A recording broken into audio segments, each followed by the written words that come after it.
This month, we've got more book releases, news of movie options, and a very inspiring interview with author Bryan Davis, recorded at this year's Realm Makers Conference. You won't want to miss this one.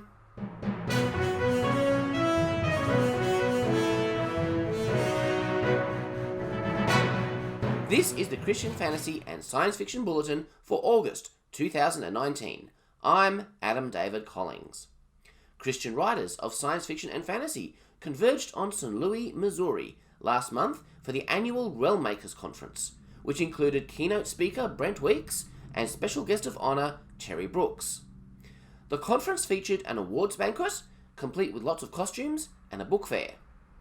At the Realm Makers Conference, the anthology Realmscapes, Heroes of the Realm was launched. One need not be a hero to make heroic choices.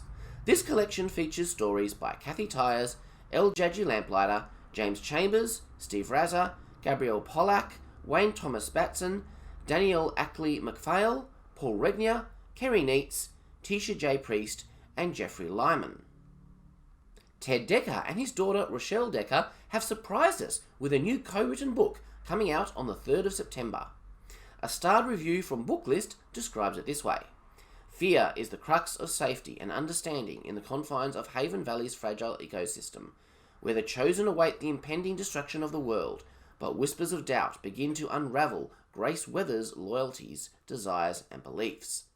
When a boy's safety is entrusted to Grace, it will take every strength she has for her to navigate a world in which she is now clueless as to whom or what to trust or believe. The further she gets from what she thought she understood, the more she wonders if she is devolving into madness or escaping from it. And while at the Realm Makers Conference, our official US correspondent, Heather Halverstadt, caught up with author Bryan Davis and asked him some questions. We're so excited to have with us today Bryan Davis, the author of 6 speculative series, including Dragons in Our Mist, Oracles of Fire, Reapers, Dragons of Starlight, Time Echoes, and the newest Wanted Superheroes. He's had several bestsellers. He's also had more books that are not part of a series, and he's won several awards.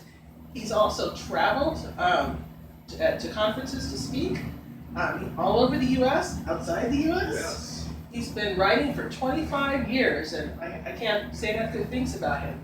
Welcome, Bryan. Oh, it's a pleasure. Thank you. So, give us some background on you. I think I know a little bit about you from hearing about you, in and around the writer community, but I think a lot of our readers probably don't know that much about your background. They may have read your books, but they don't necessarily know much about you. So, how did you get started in writing? I started about 25 years ago. All of my kids were homeschooled, and we were having trouble getting them excited about writing. Good, they were good at math and reading, but writing, no way. And looked at the curriculum, and I saw, no wonder they hated. This is boring stuff.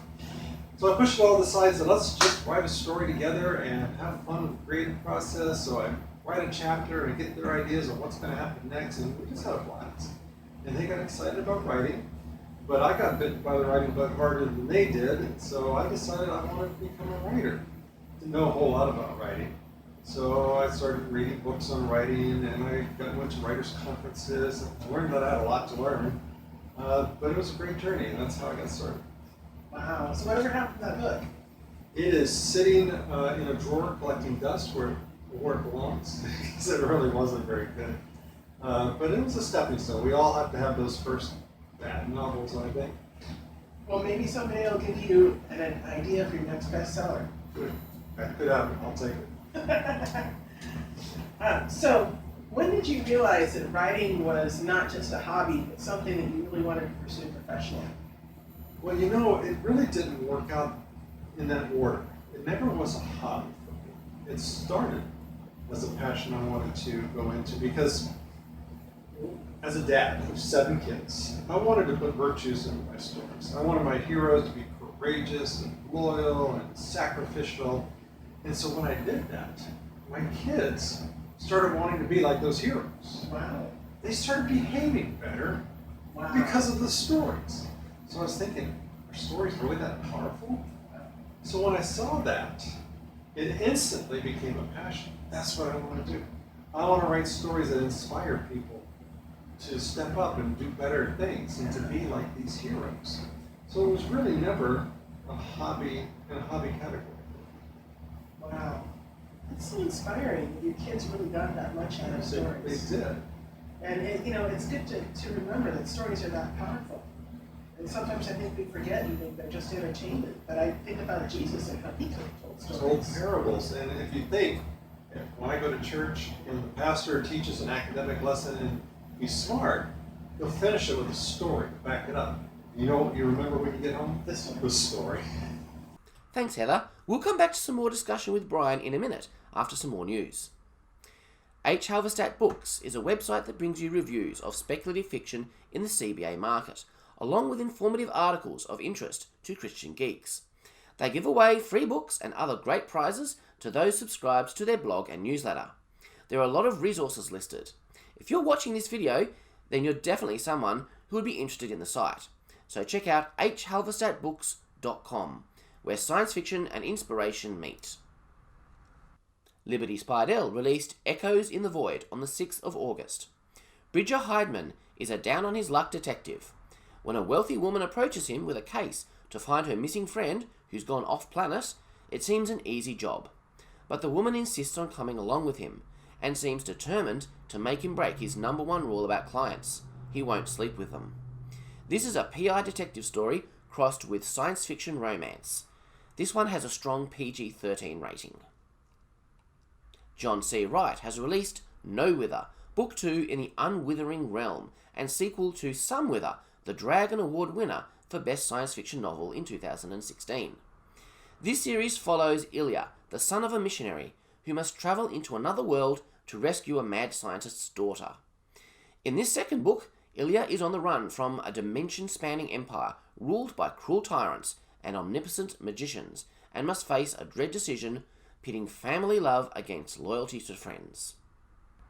Kerry Neitz has optioned his book Amish Vampires in Space and its sequels to Hollywood for a movie or series. Now, this doesn't necessarily mean that anything will get made, but it's an exciting first step. Kerry is currently writing the third book in the Peril in Plain Space series. And this could be a good time. A movie currently in development, New Pennsylvania, is based on the book Pennsylvania by author Michael Bunker, who is also a Christian. Could this be the time for a new Christian Amish sci-fi craze? We can only hope. So, tell us about your current project. I'm working on the third book in my Wanted Superheroes series. It's a series for 8 to 12-year-olds.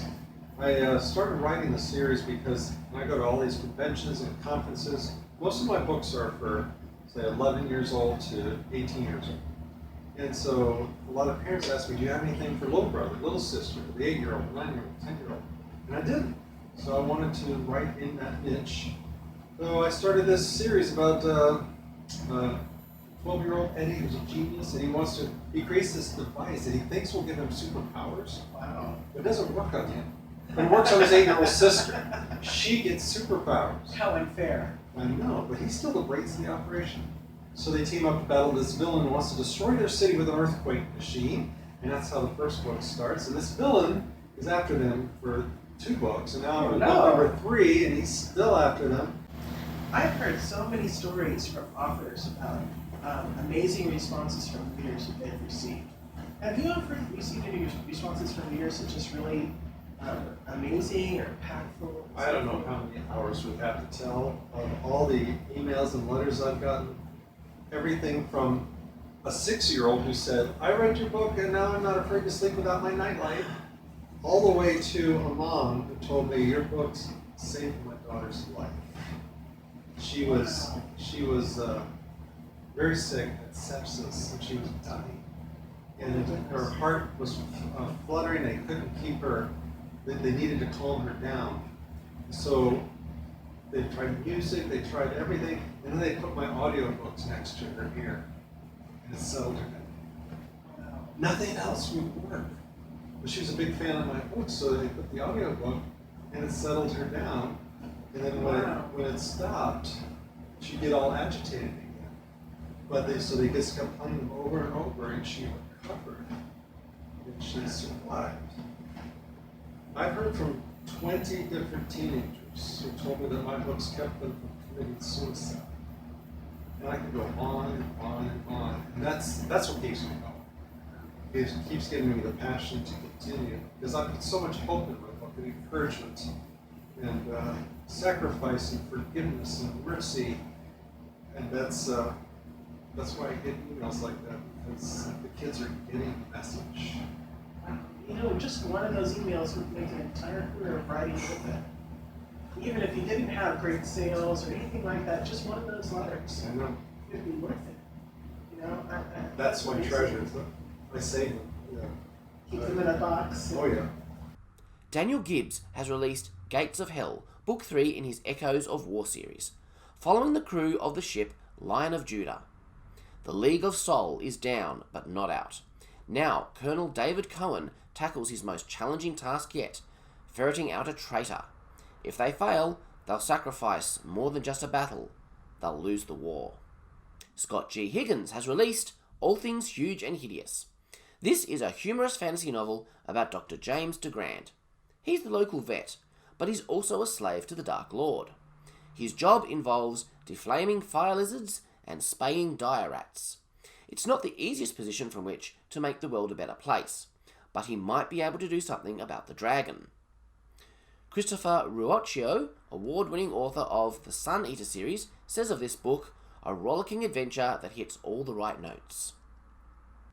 John D'Souza has released Diana's Treasures. In this supernatural thriller, Adam Jensen has lost his wife to another man, but he is entrusted with a powerful weapon, a guitar crafted by angels. Now he must rescue his estranged wife from a human trafficking cult who have recreated the temple of Diana in Ephesus, where ancient priestesses gave intimate services to worshippers. So you said you received a lot of advice that really helped you in your writing career. What was some of the best advice that you received that you'd like to pass on? I think the main thing was learning how to combine intimate point of view with what are called motivation reaction.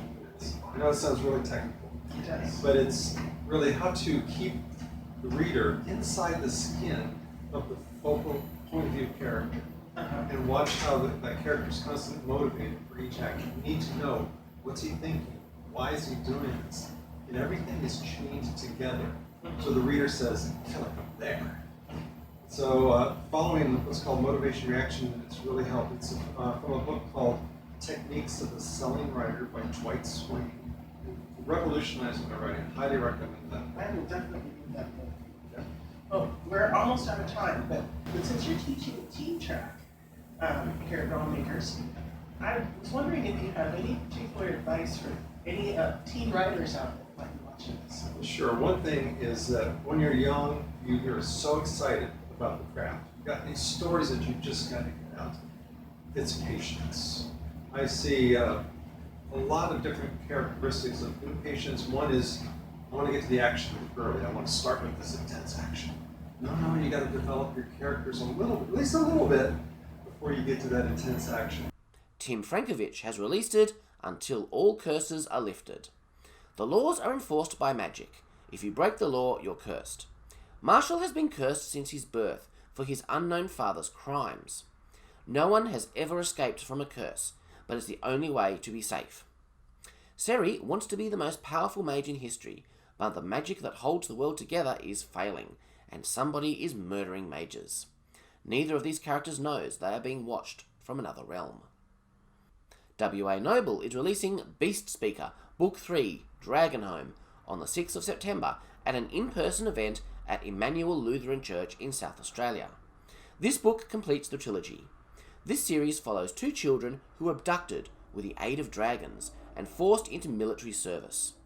Roseanne Hawke, author of Riding the Wind, says of this book, Dragonhome will not only transport you to Seeger's world, but will make you gasp, weep, and even laugh out loud through W.A. Noble's masterful imagination and insight into injustice done to children and animals. Dragonhome will leave you wanting much more of Seeger and his dragon friends. Well, that's the news for this month. A big thank you to our reporter, Heather Halverstadt, and author Bryan Davis for a fantastic interview. And don't forget to check out H. Halverstadt Books. I'll see you next month. Live long and prosper. God bless.